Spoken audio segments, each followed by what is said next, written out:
Hello दोस्तों, Ranchi technical में आपका फिर से एक बार स्वागत है। आज के इस वीडियो में हम बात करेंगे केबल टर्मिनेशन के बारे में। इससे पहले केबल में कैसे जॉइंट लगाया जाता है इसके बारे में एक वीडियो बनाया हुआ है जो कि ये वाला है। अब हम बात करेंगे आउटडोर टर्मिनेशन के बारे में। तो किसी भी पर्टिकुलर एरिया या फिर किसी भी फीडर के लिए इस तरह का टर्मिनेशन निकाला जाता है। मतलब किसी एरिया में सप्लाई देने के लिए या फिर फीडर लाइन निकालने के लिए इस तरह का टर्मिनेशन निकाला जाता है और यहाँ पे काम यहाँ पे लिया जाता है। तो ये बाहर की ओर है, इसलिए इसे आउटडोर टर्मिनेशन कहते हैं। सबसे पहले यहाँ ऊपर का जो कवर था जिसे आउटर सीट कहते हैं उसे हटा दिया गया।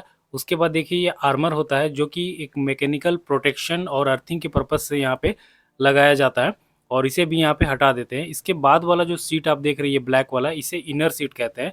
इनर सीट का यहाँ पे काम क्या होता है, ये पीवीसी इनर सीट होता है आर्मर को प्रोटेक्शन के लिए, ताकि जो आर्मर और कोर का इंसुलेशन है वो आपस में सटे नहीं, एक दूसरे से लगे नहीं। इस वजह से यहाँ पे आर्मर को यहाँ पे इनर सीट दिया जाता है।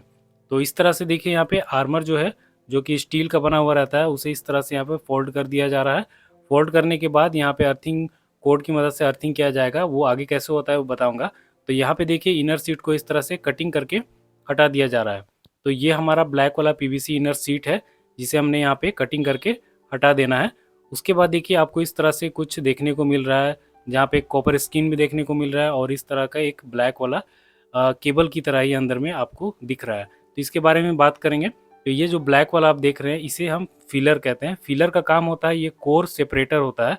मतलब ये कोर को सेपरेट करने का काम करता है। ये जो राउंड शेप में कोर हमारा रहता है इसे ही इस तरह से राउंड शेप में लगाने के लिए इस तरह का फीलर यूज़ कर दिया जाता है, जो कि खाली जगह पे इस तरह का फीलर भर दिया जाता है। उसके बाद देखिए ये वाइट वाला ऊपर का जो रस्सी जैसा धागा, इसे इस तरह से खोल के यहाँ पे हटा देना है। उसके बाद जो आप देखने को मिलेगा यहाँ पे वो हमारा कॉपर स्क्रीन होता है, जो कि अर्थ ग्राउंड के लिए कॉपर स्क्रीन यहाँ पे यूज़ किया जाता है। तो कॉपर स्क्रीन से पहले इस तरह का जो फिलर है, ब्लैक वाला जो वायर जैसा आपको देखने को मिल रहा है, जिसे हम कोर सेपरेटर भी कहते हैं, इसे यहाँ पे हटा देते हैं। अब देखिए हमारा 3 कोर आ गया है जो कि RYB 3 फेज है, यहाँ पे आ गया और इसके ऊपर जो है स्क्रीन का कॉपर स्क्रीन यहाँ पे लगाया हुआ है। तो इसे भी हमें यहाँ पे हटाना पड़ेगा। तो इसके हटाने से पहले यहाँ पे इसका एक मेज़रमेंट लिया जाता है। तीनों कोर के लिए एक पर्टिकुलर मेज़रमेंट यहाँ पे लिया जाता है। और जो ये कॉपर स्क्रीन होता है देखिए बिल्कुल कागज़ की तरह होता है, बिल्कुल सॉफ्ट होता है इस तरह से, और एक पतला सा लेयर होता है, इसे यहाँ पे हटाना पड़ता है। तो यहाँ पे हमने मेज़रमेंट ले लेना है। तो ये जो मेज़रमेंट होता है अलग-अलग कंपनी जहाँ पे आप वर्क कर रहे हैं उसके ऊपर अलग-अलग 50 mm, 100 mm, 150 mm भी रहता है। और यहाँ पे जो मेज़रमेंट लिया गया है 250 mm का यहाँ पे मेज़रमेंट लिया गया है। और इसके ऊपर से उसके आगे की ओर का मतलब सामने साइड वाला जो एरिया है उसको यहाँ पे टेप कर दिया जाएगा। और उसके बाद ये जो हमारा कॉपर स्क्रीन है उसे यहाँ से हटा दिया जाएगा, कट करके यहाँ पर से हटा दिया जाएगा। तो इसे देखिए कुछ इस तरीके से यहाँ पे हटाना है। जो हमारा टेप किया हुआ है उसके बाद का एरिया कट करके यहाँ से हटा देना है। ये कॉपर स्क्रीन यहाँ पे हटा दिए और यहाँ पे आपको देखने को मिल रहा है एक ब्लैक कलर का स्क्रीन यहाँ पे देखने को मिल रहा होगा। और इसके साथ में देखिए यहाँ पे इस तरह का देखिए ये वाला येलो कलर का एक ये धागा जैसा दिख रहा है देखने को, ये कलर कोडिंग यहाँ पे दिया हुआ रहता है जो कि RYB रेड येलो ब्लू है। उसके लिए जो कोर है तीनों उस पे यहाँ पे इस तरह का कलर कोडिंग यहाँ पे लगाया हुआ रहता है। तो इसमें येलो है, एक में ब्लू रहेगा और एक में रेड रहेगा। तो इस तरह से देखिए स्क्रीन जो है कॉपर का स्क्रीन को यहाँ पे हम रिमूव कर देते हैं एक के बाद एक। देखें यहाँ पे ब्लू वाला यहाँ पे दिख गया आपको। और हटाने के बाद फिर एक यहाँ पे मेजरमेंट हमें लेना पड़ता है। तो यहाँ पे हमने 70 mm का कट मार्क लिया हुआ है। और उसके बाद एक जो कांच होता है या ग्लास होता है उसकी मदद से यहाँ पे जो सेमीकंडक्टर का लेयर है ब्लैक वाला, इसे हटाएंगे। इसे इस तरह से हटाने का मतलब ये होता है कि जो भी केबल का अर्थ है वो हमारा फेज की ओर जो वाइट वाला स्किन हो जाएगा उसकी ओर ना आके जो वापस फेज हमारा उधर ड्रॉप हो जाए, दूसरी साइड में ड्रॉप हो जाए, इसके लिए हम यूज़ करते हैं। अभी यहाँ पे देखिए हमारे पास किट है, कंप्लीट किट, जो कि यहाँ पे टर्मिनेशन के वक्त में काम आएगा। तो ये टर्मिनेशन किट होता है।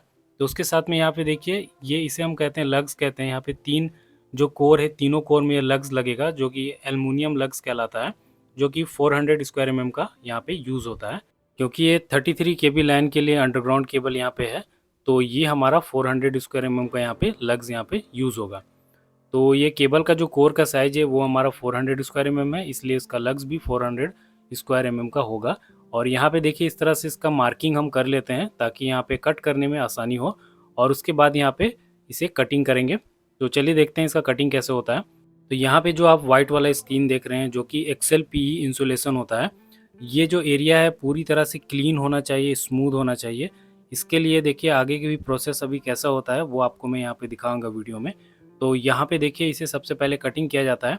तो यहाँ पे जो तीनों कोर है इसे कटिंग करके इस तरह से निकालना पड़ेगा, जो कि एक्सेल पी है, मतलब क्रॉस लिंक पॉलीथिलीन का ये जो केबल होता है उसे यहाँ पे हमें हटाना पड़ता है।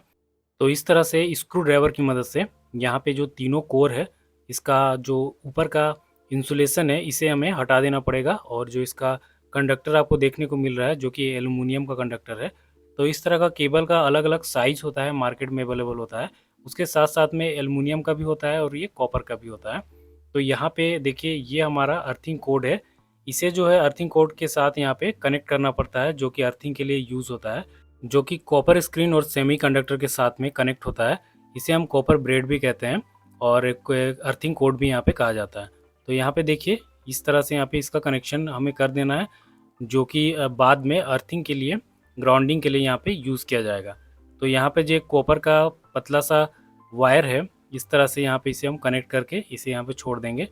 तो ये हमारा जो आर्मट के साथ भी कनेक्ट हो जाएगा और कॉपर स्क्रीन के साथ भी, और जो सेमीकंडक्टर है ब्लैक वाला उसके साथ भी यहाँ पे इसका कनेक्शन हो जाएगा। इसके बाद देखिए अब हमें यहाँ पे मास्टिक टेप लगाना पड़ेगा। इस तरह का एक ब्लैक मास्टिक टेप होता है, यहाँ पे लगाया जाता है, जो कि एंटी मॉइस्चर टेप भी कहलाता है।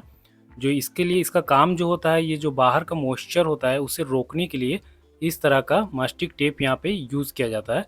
तो यहाँ पे मास्टिक टेप हम लगा दे रहे हैं। यहाँ पे कंप्लीट 3 मास्टिक टेप यहाँ पे लग गया है। और उसे लगाने के बाद इस तरह का बूट यहाँ पे यूज़ किया जाएगा, जिसे ब्रेकआउट भी कहा जाता है। तो इस तरह का जो ब्रेकआउट होता है, ये एक तरह का इंसुलेशन यहाँ पे प्रोवाइड करने के साथ साथ में जो 2 फेज के बीच में डिस्टेंस होना चाहिए उसे भी यहाँ पे मैनेज करने के लिए इस तरह का ब्रेकआउट यहाँ पे लगा दिया जाता है। और उसके बाद अब यहाँ पे हम लग्स जो है उसे लगा देंगे। और लग्स लगाने के बाद उसे पूरी तरह से यहाँ पे क्रिम्पिंग टूल की मदद से यहाँ पे पंच करना पड़ेगा। तो यहाँ पे चलिए इस तरह से हम इसे पंच करते हैं। तो यहाँ पे हमने 3 से 4 पंच यहाँ पे कर लिया है लग्स के ऊपर। और उसके बाद यहाँ पे जो यूज़ किया जाता है, एक तरह का क्लीनिंग सॉल्वेंट यहाँ पे यूज़ किया जाता है, जो कि पूरे सरफेस को क्लीन करने के लिए यहाँ पे हम यूज़ करते हैं। तो इससे पहले जो केबल जॉइंट का वीडियो हमने बनाया था उसमें भी एक सीटीसी मटेरियल वाला जो क्लीनिंग सॉल्वेंट था वो यहाँ पे यूज़ किया गया था। और यहाँ पर भी कुछ इसी तरीके का एक क्लीनिंग सॉल्वेंट यहाँ पे यूज़ किया जा रहा है, जो कि पूरे एरिया को क्लीन कर देता है। तो इस तरह का पैकिंग में यहाँ पे क्लीनिंग सॉल्वेंट आता है। उसके बाद देखिए यहाँ पे आपको येलो कलर का ये देखने वाला टेप जैसा दिख रहा है, इसे कहते हैं स्ट्रेस गार्डिंग मस्टिक। तो स्ट्रेस गार्डिंग मस्टिक का जो यहाँ पे यूज़ होता है वो स्ट्रेस को कंट्रोल करने के लिए यहाँ पे यूज़ किया जाता है। मतलब ये ब्लैक वाला जो एरिया दिख रहा है सेमीकंडक्टर, उसका जो लेयर होता है जिसमें करंट आता है, उसको कंट्रोल करने के लिए यहाँ पे इस तरह का रैपिंग कर दिया जाता है। उसके बाद इस स्ट्रेस कंट्रोल ट्यूब लगाया जाता है। यहाँ पे स्ट्रेस कंट्रोल ट्यूब है, इसका भी काम होता है स्ट्रेस को फुल्ली कंट्रोल करने के लिए यहाँ पे यूज़ किया गया है। मतलब स्ट्रेस को कंट्रोल करने के लिए 2 चीज़ यहाँ पे यूज़ हो जाता है, एक होता है स्ट्रेस गार्डिंग मस्टिक और दूसरा होता है स्ट्रेस कंट्रोल ट्यूब। तो यहाँ पे तीनों में स्ट्रेस कंट्रोल ट्यूब लगा दिया गया है। अब जो यहाँ पे हमारा ब्रेकआउट है उसे यहाँ पे हीट गन की मदद से, और जो हमारा यहाँ पे कंट्रोल ट्यूब है उसे भी हीट गन की मदद से यहाँ पे इस तरह से पूरी तरह से सील कर दिया जाएगा, पूरी तरीके से फिक्स कर दिया जाएगा, जो कि यहाँ पर इंसुलेशन मटेरियल के लिए भी होता है। तो इसके बाद में मैं आपको बताऊंगा कि इस तरह का यहाँ पर प्रोसेस क्यों किया जाता है, इसको करने से क्या फ़ायदा होता है।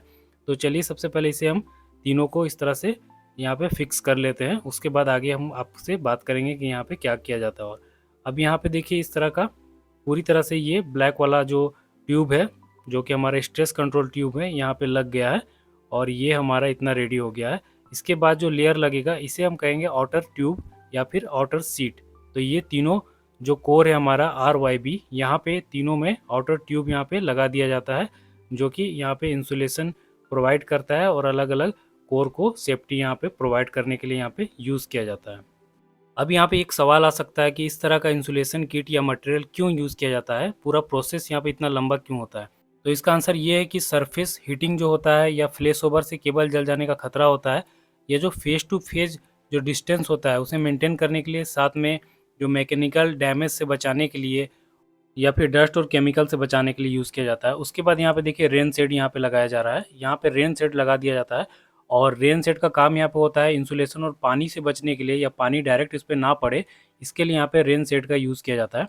उसके बाद इस तरह का रेड मास्टिक टेप यहाँ पे यूज़ किया जाता है जो कि मॉइस्चर को अंदर ना जाने नहीं देता है, मतलब मॉइस्चर से बचने के लिए इस तरह का रेड मास्टिक टेप यहाँ पे यूज़ किया जाता है। ऊपर से जो यहाँ पे क्रिम्पिंग वाला एरिया है उसे भी प्रोटेक्ट करने के लिए यहाँ पे रेड मास्टिक टेप का यहाँ पे यूज़ किया जा रहा है। यहाँ पे तीनों कोर RYB यहाँ पे तीनों में रेड मास्टिक टेप यहाँ पे लगा दिया जाता है। और उसके बाद यहाँ पे हम लगाएंगे लग्स सील। तो यहाँ पे लग्स सील का जो काम होता है वो होता है जो लग्स को प्रोटेक्ट करने के लिए, यहाँ पे पूरी तरह से सील कर देने के लिए यहाँ पे लग्स सील का इस्तेमाल यहाँ पे किया जाता है। उसके बाद यहाँ पे देखिए जो लग्स सील है और जो रेन शेड है, इसका बीच का जो डिस्टेंस होता है 150 mm का यहाँ पे डिस्टेंस होता है। और इसके साथ में जो रेन शेड होता है और रेन शेड मतलब rain shade to rain shade के बीच का डिस्टेंस होता है यहाँ पे 80 mm यहाँ पे दिया जाता है। और इस तरह से इसे यहाँ पे कंप्लीट यहाँ पे हमारा जो केबल टर्मिनेशन का काम है यहाँ पे कंप्लीट हो चुका है। तो दोस्तों वीडियो कैसा लगता है कमेंट करके जरूर बताइएगा। हम मिलेंगे नेक्स्ट वीडियो में। वीडियो देखने के लिए थैंक यू।